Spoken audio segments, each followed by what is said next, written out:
Bismillahirrahmanirrahim. Assalamualaikum warahmatullahi wabarakatuh. Perkenalkan, nama saya Jamuhtar. Saya dari mahasiswa Sistem Informasi kelas 1B. Di sini saya akan menjelaskan tentang konsep dasar sistem informasi. Kita langsung ke materi. Di sini ada menurut para ahli.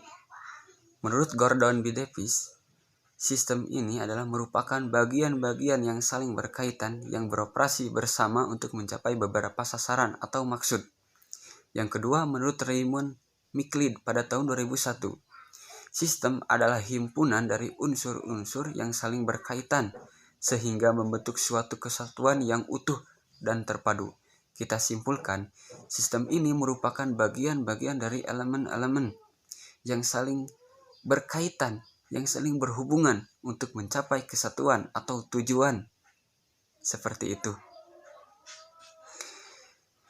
Next, lanjut ke konsep dasar. Di sini ada model sistem sederhana. Di sini ada input, ada proses, ada output. Contoh, kalau inputnya bagus, prosesnya bagus, maka outputnya pun akan bagus. Kalau inputnya banyak, prosesnya banyak, maka outputnya pun akan banyak. Jadi tergantung inputnya. Kalau inputnya buruk, pasti ke outputnya pun akan buruk. Seperti itu. Kita next saja. Ada karakteristik sistem. Di sini ada organisasi, ada interaksi, ada interdependensi, ada integrasi, ada main objection. Bahasa Inggris. Kita lanjut ke organisasi. Di organisasi pasti di perusahaan pasti ada direktur utama, ada marketing, ada produksi, ada administrasi, ada subsistem lainnya gitu. Nah, fungsi organisasi ini tidak akan berjalan tanpa adanya fungsi dari setiap bagian maupun bagian tertentu. Contohnya seperti ini, fungsi Departemen Marketing, yaitu bertanggung jawab penuh atas kelancaran penjualan produk dengan cara mencari langganan pembeli. Jadi, tugas Departemen Marketing ini adalah bertanggung jawab untuk mencari langganan atau pembeli, consumer gitu. Seperti itu. Kita next saja. Terus ada interaksi, terus ada interdependensi. Kita jelaskan saja. Seorang pengusaha atau di organisasi itu harus ada interaksi. Interaksi ini adalah saling keterhubungan antara bagian yang satu dengan yang lainnya. Contoh seperti sistem analisis dengan programmer, dengan data entry. Nah, ini adalah saling keterhubungan. Nomor 2, ada interdependensi, yaitu bagian yang satu mempunyai ketergantungan dengan bagian yang lainnya. Contohnya seperti bagian marketing saling bergantungan dengan bagian produksi. Jadi, bagian marketing itu saling bergantungan dengan bagian produksi, dengan bagian keuangan, administrasi dalam hal penagihan pada konsumer. Kita next saja. Nah, langsung ke integrasi atau tujuan pokok. Integrasi atau integritas yaitu suatu keterpaduan antara subsistem untuk mencapai tujuan. Contoh, bagian marketing mendapat pesanan 100 buah mobil, tapi hanya mampu menyediakan 50 unit. Untuk menangani masalah ini diadakan kerjasama dengan perusahaan lain yang bergerak dalam bidang yang sama.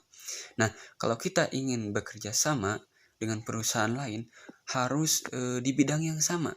Kalau di bidang mobil, nah kerjasamanya dengan mobil lagi, seperti itu. Terus ada main objection atau tujuan utama, yaitu pemusatan tujuan yang sama dari masing-masing subsistem. Contoh, suatu perusahaan memerlukan pemusatan tujuan. Jadi suatu perusahaan itu memerlukan pemusatan tujuan. Tujuannya apa? Harus ada. Jadi membutuhkan pemusatan tujuan. Terus langsung ke karakteristik sistem. Yang pertama ada komponen, ada batas sistem, ada lingkungan luar atau environment, terus ada penghubung atau interface, terus ada masukan atau input, ada keluaran atau output, ada pengolahan atau proses, ada sasaran atau objektifis atau tujuan atau goal. Nah, kedelapan karakteristik sistem ini harus punya di sistem gitu. Kita ke komponen nih. Pasti teman-teman tahu lah apa itu komponen.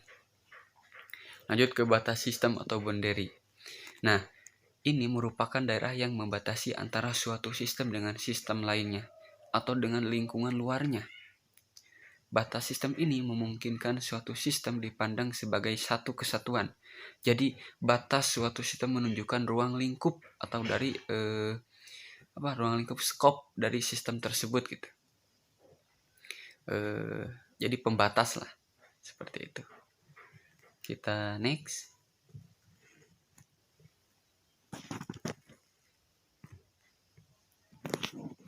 Ada lingkungan luar sistem atau environment.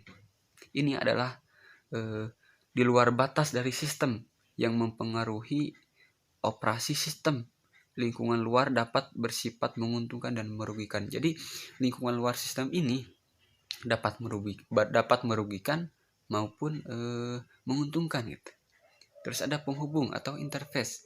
Nah, ini merupakan media penghubung antar subsistem yang memungkinkan sumber-sumber daya mengalir dari satu subsistem ke subsistem lainnya gitu. Jadi ini ada penghubung gitu. Dari subsistem satu ke subsistem lainnya. Terus ada masukan atau input. Ini adalah energi yang dimasukkan ke dalam sistem yang dapat berupa masukan perawatan dan masukan sinyal. Terus ada keluaran atau output. Ini adalah hasil dari energi yang diolah dan diklarifikasikan menjadi keluaran yang berguna dari sisa pembuangan tersebut. Terus ada pengolahan. Suatu sistem produksi akan mengolah masukannya berupa bahan baku dan bahan-bahan lain menjadi keluaran berupa barang jadi. Terus ada sasaran objektifis atau tujuan atau goal. Sasaran dari sistem ini sangat menentukan gitu. Jadi tujuannya itu seperti apa? Mau kemana gitu tujuannya itu? Tergantung dari yang di atas gitu. Seperti itu. Terima kasih. Wassalamualaikum warahmatullahi wabarakatuh.